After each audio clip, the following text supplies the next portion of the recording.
This is an introductory video onto the polls to UK migration. So, let's start with the Accession 8 countries. So, what are they? The Accession 8 countries are 8 countries which joined the EU in 2004. And these countries included Czech Republic, Hungary, Lithuania, Slovenia, Slovakia, Estonia, Latvia, and Poland. Now, many of these are Eastern European and many of them are not very well off. Lithuania is one of the poorest countries in Europe, so you can imagine that joining the EU was a big thing for these countries. Now, one of the things the EU allows is it allows free movement of labour. This means that people can move from country to work. And many of these people, especially from Poland, they migrated to the UK. And this was not any old immigration, because immigration from Poland to UK happened in the past as well. But this was large-scale immigration. About 200,000 immigrants came to the UK from Poland in just the first year. And they settled in places like the Scottish Highlands or the northeast of England, those kind of places. So what were the pull factors?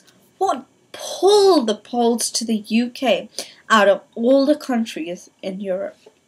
So, well, when they joined, I think it was part of the Schengen agreement that many of the countries said that we're not going to allow this free movement of labour.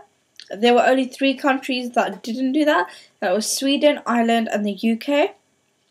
So obviously, they only had a choice of 3 countries which has easy immigration. Yeah, because they can move anywhere. Nothing's to stop them. But this is easy immigration. So they had a choice of, let's say, 3 countries. And obviously they're going to go to the UK because the UK is a world city. It's a world-renowned place. So it makes sense that they went to the UK.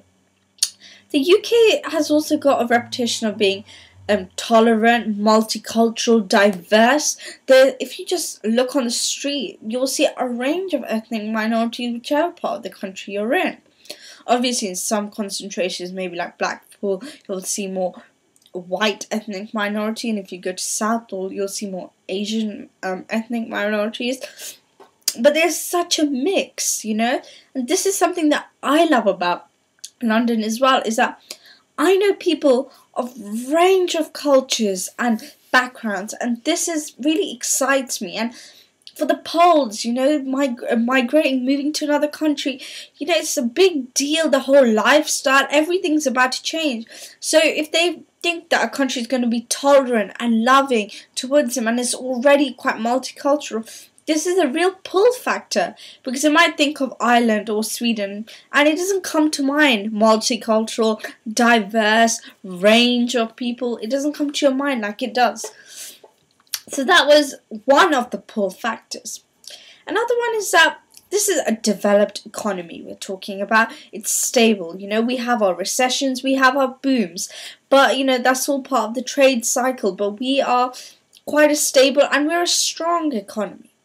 And you know, also in the UK, there was a shortage at that time for cheap, low-paid workers. So when the Poles came, it was like two-way transactions.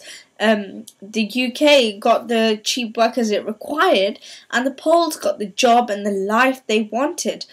And they always had at the back of their mind that suppose they didn't get a job and they had qualified as a resident and everything in the UK, there's always job seekers allowance. There's always the welfare system to care for them. So that's why. Also, living in the UK, you know, it's got London in it. It's a world city. You tell anybody, they'll go, oh, you're from the UK. Whereas if you say I'm from Poland, you know, you don't get that same ooh factor. So, and it's not even, doesn't have to be too expensive living in the UK. For example, if you live in the Scottish Highlands, that's still part of the UK. And many of the Poles actually did move to the Scottish Highlands. And, you know, it wasn't really that expensive, you know, because jumping from a Polish cost of lifestyle to the UK cost of lifestyle can be expensive if you're moving to the heart of the city, but you know, if you're moving to Scottish Highlands, it will be expensive, but not as much. And also, for example, travel costs are very, very cheap. You know, we have Oyster cards, it's a highly subsidized business.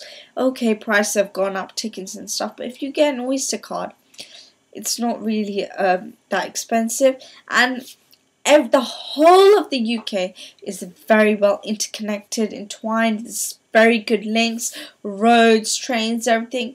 Even if they were living in the northeast, you know, they could probably get a train down to the city if they had a job there. So, you know, it's a very well connected place. So wherever they go, they know that somehow they could probably commute for work and jobs. So that was probably another pull factor. And there's already, before Poland joined in 2004, many Poles had migrated to the UK. So there were already concentrations of these Polish people around the UK. So when they came, they knew that, you know, if they had a problem with language, they would still meet other Poles who they could talk to in Polish. You know, if they wanted a sense of familiarity, you know, the same culture, the food, the music, they knew that there was already groups of these around the UK. So, you know, coming wasn't really going to be that big a deal.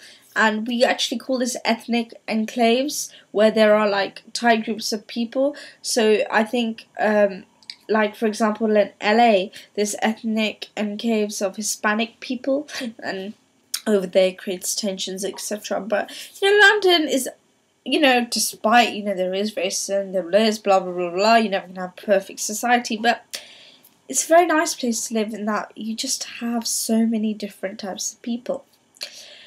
And there were already established immigrant-friendly services, so, you know, language help, getting work, you know, finding accommodation. You know, UK banks allowed remittances to be sent easily back home, and we also have that child benefit that if you are, for example, a mother or a father working in the UK, you could still get child benefit to send back to Poland. And remember, the pound is so strong that whatever you can earn in Poland, you earn 10 times as much in the UK. For the fact that firstly we have, you know, minimum wage, which is quite high salaries, and that the pound is strong when you compare it back. Many of these many of these Poles, they migrated, and the sort of jobs they did include like agriculture, manufacturing, farming.